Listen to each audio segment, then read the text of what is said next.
Agent, vous savez ce que c'est vraiment? Bah, c'est 10% sur le salaire des stars.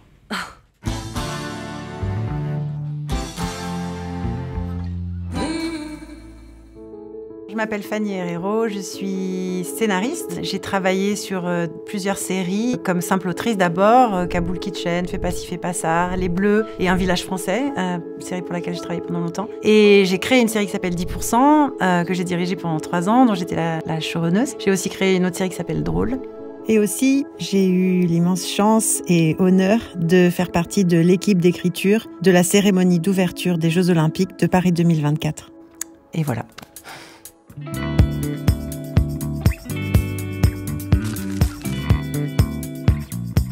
Il y aurait Friday Night Lights pour la richesse des liens entre les personnages et Fleabag.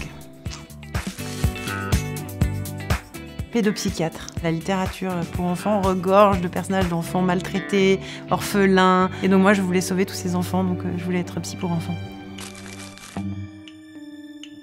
Ah, c'est Omar dans The Wire. Sex and the City, pour être avec plein de copines et rigoler beaucoup. Dans Breaking Bad, Walter White laisse mourir la jeune Jane en saison 2, où là vraiment les scénaristes m'ont perdu. Ah, quelque chose d'immersif, on a tous des casques et c'est écrit par l'intelligence artificielle et les spectateurs peuvent choisir si ils veulent ça ou ils veulent ça, comme une espèce de self-service de la fiction. C'est une idée hyper angoissante.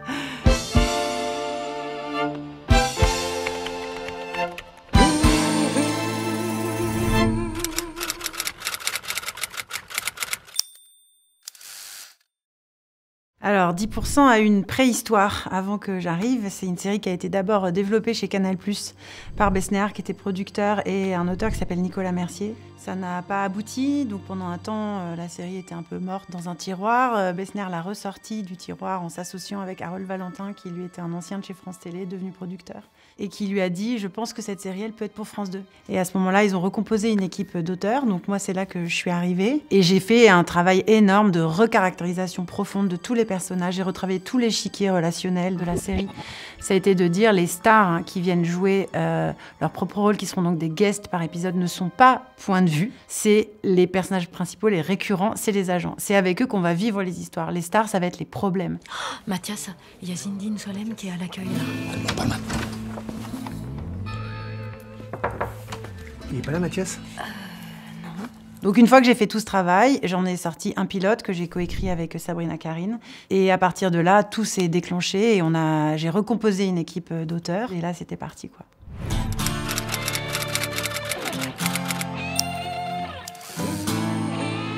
En gros, le système, c'était un binôme d'auteurs avec lesquels j'écris les arches. On fait des choix sur qui va être un peu leader de l'intrigue. Et on essaye de voir que les autres soient toujours...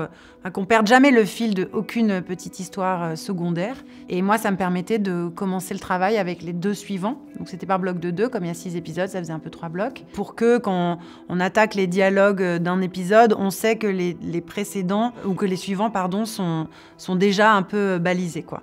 Séquence 19, agence ASK, accueil, intérieur jour. Andrea surgit dans le hall à la poursuite de Magali, son assistante, qui est en pleurs. Tu peux pas me faire ça, Magali. C'est criminel de partir maintenant. Je suis désolée, mais j'en peux plus, là, Andrea. J'en peux plus, tu m'as pompé toute ma sève. Je sais, tu me l'as déjà dit, mais c'est pas une raison. C'est normal d'être un peu fatigué, on est tous un peu fatigués, on entre dans l'ivers. Allez, prends de la gelée royale, viens au bureau à vélo, tu verras, ça va te donner de la force. Non, je te jure que là, si je m'éloigne pas pour de bon, je risque de m'en prendre à toi, physiquement. Non mais attends, c'est comme ça que tu me remercies? Je t'ai formé pendant des années, je t'ai présenté tout Paris. Je t'ai formé moi, pendant des années. Je t'ai présenté tout Paris. C'est plus possible, Andrea, faut que ça s'arrête. Non, c'est pas possible, je veux plus entendre tout ça, ok? Elle s'arrache à Andrea, elle part d'un pas pressé, le dos voûté, les jambes faibles. C'est pas toi qui pars, c'est moi qui te vire. Tu es virée! T'es virée! Magali a disparu. Andrea, abattue, s'accroche au comptoir devant Sophia. Long silence.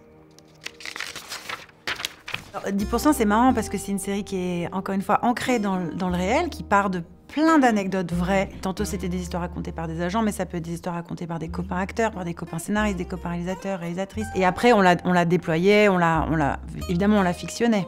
pour la rendre plus marrante et plus compacte. En fait, ce qui était évident, c'est que ça allait être une série qui parle de la société. C'est d'ailleurs une des raisons pour lesquelles tout le monde nous attendait un peu au tournant, ou voire ne croyait pas complètement au projet. Avec mes producteurs, mes co-auteurs, mais vraiment c'était une volonté très forte que j'avais, c'était de le rendre très universel. Et pour le rendre universel, il faut que ça soit juste un miroir, cette histoire. On rentre dans cette agence et on va parler des stars, mais en fait, on va parler de tout le monde.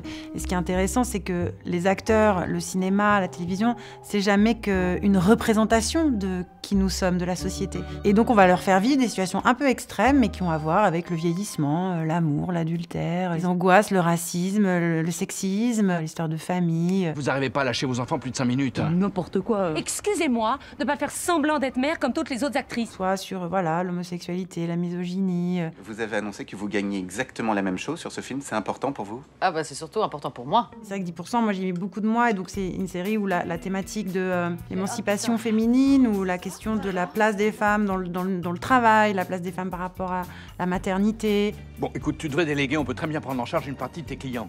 Attendez, qui a été enceinte ici? Qui? Voilà, personne. Donc personne me dit comment faut que je sois enceinte. Bouge.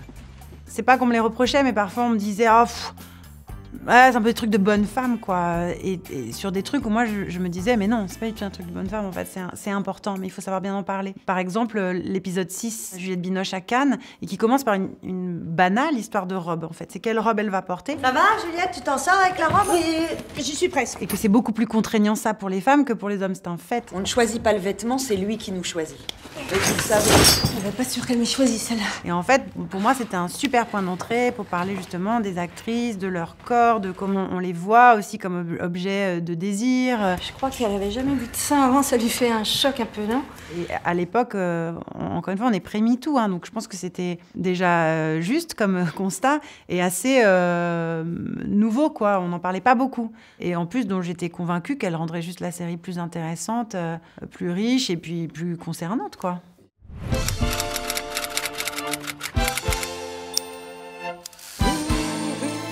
Tous les showrunners sont scénaristes, mais tous les scénaristes ne peuvent pas ou ne souhaitent pas devenir showrunner. C'est pas les mêmes qualités, parce que scénariste, même si c'est un travail, en tout cas en série, qui est très collectif, c'est aussi un travail un peu d'isolement.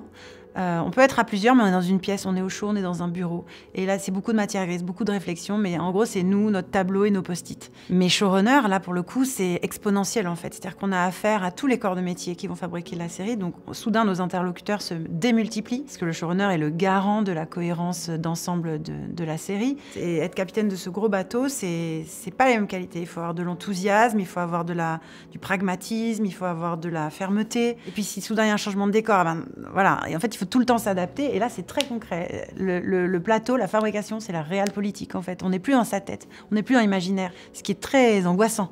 Donc il faut être capable de vivre avec cette angoisse de ok, là, à partir de là, ça ne changera pas. Mais oui, du coup, ce qui est compliqué en fait, c'est de passer justement de scénariste à showrunner, ce moment-là, d'arriver à gagner la confiance des producteurs, des chaînes, c'est encore pas simple. Et des réalisateurs.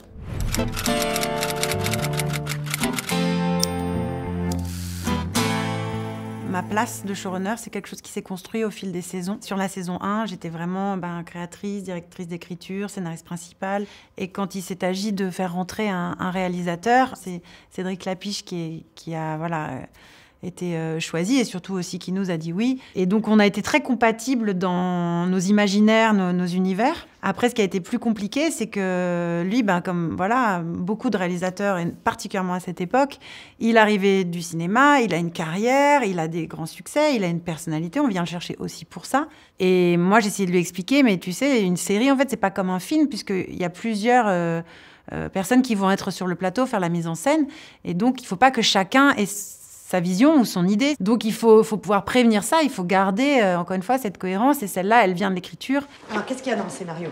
Non, mais parce qu'à un moment, il faut revenir aux fondamentaux, hein, parce que... Alors, il y a écrit, il ouvre le sac et il découvre son visage. C'est écrit là, son visage. S'en fout, ça, ok? Un scénario, c'est fait pour être détruit. Un film, ça se trouve sur le plateau. Ouais, d'accord. Mais un contrat, ça se signe sur un scénario. Pour moi, la règle, c'était tout ce qui concerne le scénario, c'est moi le boss. Donc tu peux dire tout ce que tu veux. Tu peux vraiment me faire tous les retours. On peut faire des heures et des heures de travail à la table. Je prendrai en compte ton avis. Mais ultimement, s'il faut trancher sur un débat, c'est moi qui le ferai. Idem pour la mise en scène. On peut discuter de tout, on peut débattre. Ultimement, c'est toi qui trancheras. Action! Alors? Il a dit quoi, Hartmann? C'est bon. Il veut bien voir Adjani. Du coup, je m'occupe d'organiser le rendez-vous. Je le fais tout de suite. C'est moi qui m'en charge. Non, attends. Tu seras pas assistante dans Madame Martel, toi? Quand les réalisateurs arrivent à se glisser dans un interstice et à proposer une idée de mise en scène qui n'est pas dans le texte, nous, on adore ça. Si elle vient soutenir, même porter, amener encore plus loin ce qu'on a imaginé, si elle est en cohérence avec notre idée de ce que ça doit raconter, c'est juste génial. Voilà, Cécile est là. Voilà cet exemple peut-être de Cécile de France qui arrive en tenue de cheval et qui passe la porte et qui est en tenue de soirée.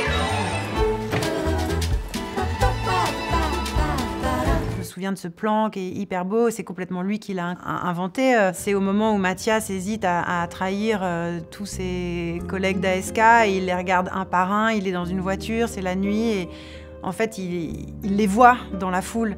C'est une projection de son cerveau, et tous le regardent dans les yeux, un peu l'air de lui dire « mais tu vas vraiment faire ça ?» Et c'est beau ça, en fait, ça c'est du cinéma, ça c'était pas écrit. Mais je regrette pas du tout ma pugnacité, et à la fin je suis aussi très fière du résultat, et j'ai énormément de respect pour Cédric Lapiche et le travail qu'il a fait. Et je pense que la réciproque est vraie. Et je sais que grâce à 10%, je pense que ça a joué. J'ai fait un travail assez important de communication sur ce sujet, mais les scénaristes de ma génération, on a fait pas mal bouger les lignes, et j'en suis assez fière parce que je pense que c'est vraiment pour le meilleur, ça donne des meilleures séries, c'est indiscutable en fait.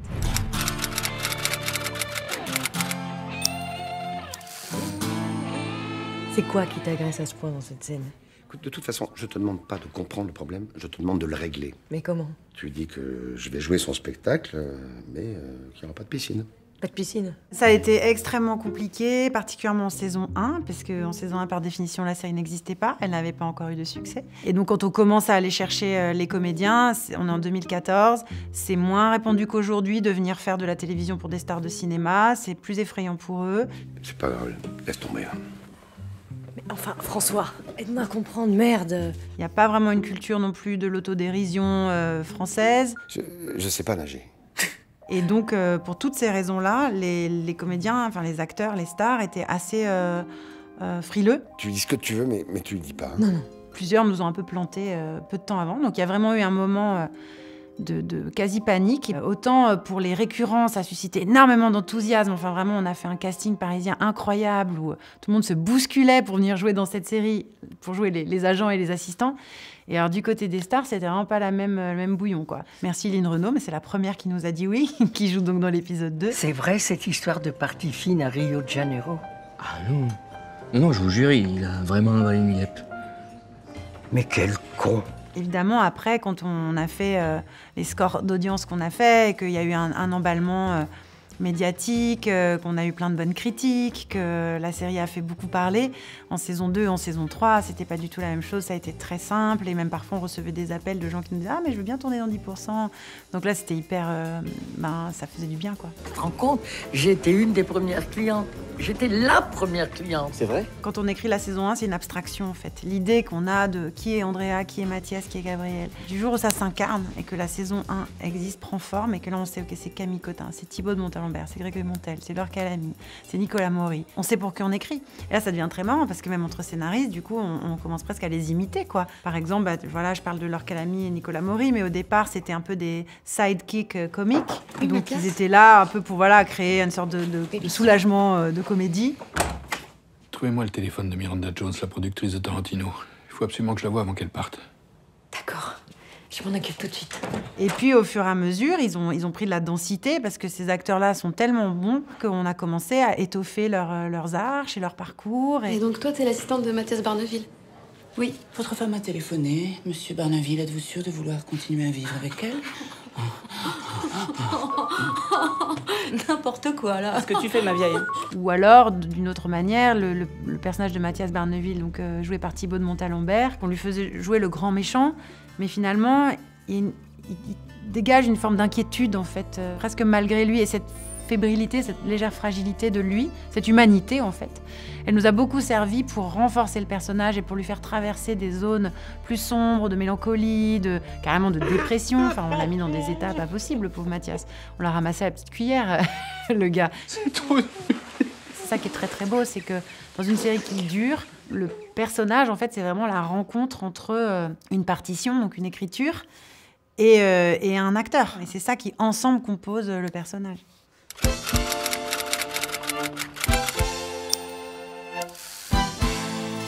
Alors, elle s'appelle Violaine Belay, elle est donc consultante en psychologie des personnages, elle est aussi scénariste. Sur 10%, moi, je l'ai appelée pour qu'elle m'aide justement à créer un échiquier de personnages riches, complexes, suffisamment névrosés pour que leur désordre personnel, leur désordre intérieur continue à nous intéresser et à nous exciter pendant longtemps, pour que la série elle dure longtemps, parce que comme vous le savez, une série, c'est avant tout des personnages qui ne règlent jamais leurs problèmes. Bonjour Noémie. Bonjour. Donc ça, c'est important qu'à l'intérieur d'eux, ce soit suffisamment bouillonnant et complexe. Vous allez rejoindre Mathias? Oui. Je voudrais aller le rejoindre à Cannes. Mais j'ai besoin de son planning, et si vous pouviez me trouver un billet d'avion, ça serait génial. Ah, si ça se trouve, à aucun moment de la série, on entendra parler de ce trauma. En fait, il n'existe pour personne sauf pour nous. Ça va beaucoup mieux entre nous, vous savez. Où sont les points clés, où on sait que quand on appuie dessus, il pète un câble, ou au contraire, il se fragilise beaucoup. Allô? Ah oui, bonjour Stéphanie. Merci de me rappeler.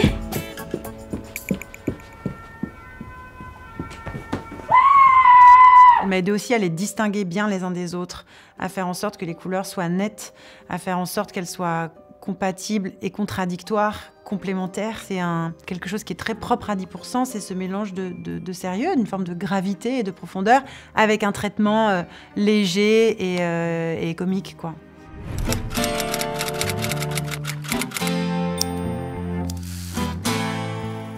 On est des cousins, en fait, les monteurs et les scénaristes, parce que c'est une écriture. Nous, on écrit avec des mots, ils écrivent avec des images, et donc on se comprend souvent assez bien. Après, évidemment, les réalisateurs étaient en charge de chacun leur épisode. Mais quelle que soit, de toute façon, l'organisation, moi, j'avais toujours une version de montage qui m'était présentée, que je pouvais vraiment commenter, sur laquelle je pouvais faire des notes précises. Et ultimement, finalement, vous savez, la vérité, c'est que c'est la chaîne, hein. S'il y a un point qui est un peu conflictuel ou problématique, j'ai même pas de souvenir que ce soit vraiment arrivé. Si une fois on s'était interrogé sur la fin, ouais, la fin de la saison 3, ça a été très conflictuel. Parce qu'il y avait vraiment la question de terminer sur Mathias et Noémie qui s'en vont, qui quittent l'agence, parce que Mathias est banni, il a tellement trahi tout le monde qu'il est banni, et Noémie part avec lui. Et moi, je plaidais pour une fin où on est plutôt avec les autres. On revient sur le collectif, ce qui est pour moi la note essentielle de 10%. On a fini par opter pour la fin qui visuellement était la plus aboutie, où finalement en termes de mise en scène, elle était plus convaincante. Et on a montré à Fanny Rondeau et elle a dit non, c'est cette fin.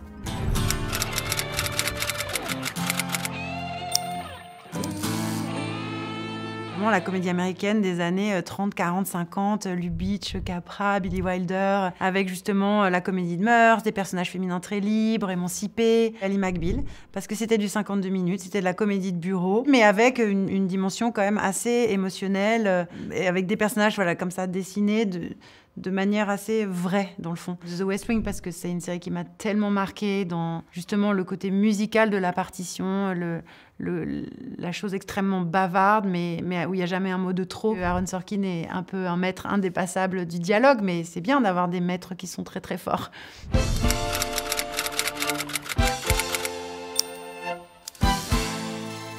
C'est vraiment génial quoi, de voir l'adaptation indienne. We create marriages. Creative marriages. Italienne. Affirmato. Anglaise. Obviously, this is a talent agency. Je le vis avec beaucoup de fierté, beaucoup de joie. Je pense que l'intérêt d'une adaptation, c'est vraiment qu'elle soit autre, en fait. C'est que sur la base de ce qu'on a inventé sur 10%, chaque pays s'en empare et en fasse le miroir de sa société à lui. Je sais que la version turque, pour le coup, ils ont supprimé l'homosexualité d'Andreas. C'est bon, ben voilà, c'est leur choix. C'est comme ça. C'est comme quoi, pour chaque pays, voilà, l'adaptation, elle est locale, elle est sociétale et voilà, chacun fait comme il veut, quoi.